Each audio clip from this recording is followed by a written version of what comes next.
त्याच्यामुळं मी ते आजपर्यंत केलं नाही याच्यासाठी की त्या पोरांना आपण का बिघडवायचं. आणि माझा एक व्हिडिओ पाहून एखाद्या शेतकऱ्याच्या पोरांना 10-20 हजार त्याच्यात घातले.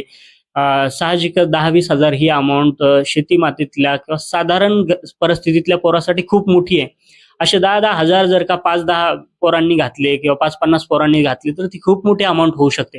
आणि लाखांमध्ये अशी उलाढाल आपल्या एका चुकीच्या व्हिडिओमुळे होऊ शकते, मला माहिती आहे.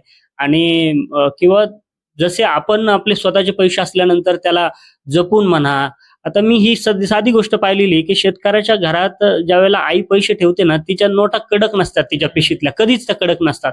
तर तिने एकदम त्याच्या गुंडाळ्या करून बारीक-बारीक करून त्या नोटा जपून ठेवलेल्या असतात. म्हणजे पैशाला आपल्या जीवापेक्षाही जास्त जपणारी ही लोकं आहेत आणि त्यांचा पैसा असा उडवणं मला कधीच कोणत्या क्षणाला योग्य वाटणार नाही. भलेही मी कधी वाईट परिस्थितीतनं जातो, खूप कधी-कधी अडचणी येतात आयुष्यात. पण मला कधीच वाटलं नाही की बाबा अशी एखादी